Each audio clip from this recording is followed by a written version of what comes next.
Antisipasi penularan COVID-19, Kepolisian Resort Kota Banyumas mengaktifkan 6 pos pengamanan pada masa pengetatan setelah peniadaan mudik periode 18 hingga 24 Mei 2021. Polresta Banyumas mengaktifkan 6 pos pengamanan pada masa pengetatan setelah peniadaan mudik periode 18 hingga 24 Mei 2021. Sejak tadi malam pukul 00 waktu Indonesia Barat, operasi ketupat dinyatakan selesai, kemudian dilanjutkan dengan pos pengamanan 3T presisi masa pengetatan pasca peniadaan mudik yang digelar pada tanggal 18 hingga 24 Mei 2021.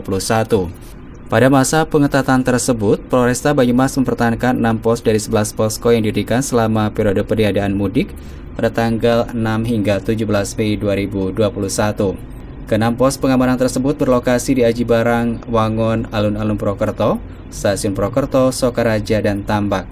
Pola pengamanannya itu melaksanakan pemeriksaan kendaraan dan pemeriksaan dokumen perjalanan berupa surat keterangan bebas dari COVID-19.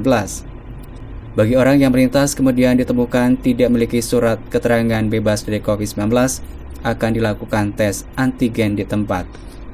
Berdasarkan hasil rapat koordinasi dengan Dinas Kesehatan dan Dinas Perhubungan Kabupaten Banyumas, apabila hasil tes antigen negatif, petugas pos pengamanan akan memberikan surat keterangan sehingga orang tersebut bisa melanjutkan perjalanan menuju daerah tujuan. Akan tetapi jika hasil tes antigennya positif, orang tersebut akan dibawa oleh petugas Dinas Perhubungan Kabupaten Banyumas ke rumah karantina di Baturaden.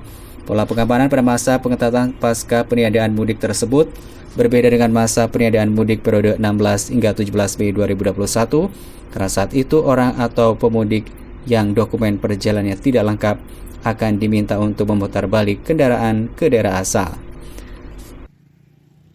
Abdul Hadi, Kepala Dinas Perhubungan Kabupaten Banyumas, menginformasikan bahwa mulai hari ini, Selasa tanggal 18 Mei sampai dengan tanggal 24 Mei 2021 akan dilaksanakan posko pengetatan dan pengendalian penyebaran COVID-19 pasca Lebaran.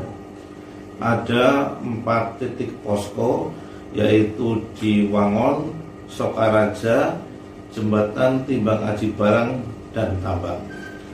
Petugas posko terdiri dari TNI, Polri, Dinas Perhubungan, Satpol PP, dan petugas kesehatan akan bertugas melakukan penyekatan atau screening terhadap para pelaku perjalanan yang keluar dari Kabupaten Banyumas.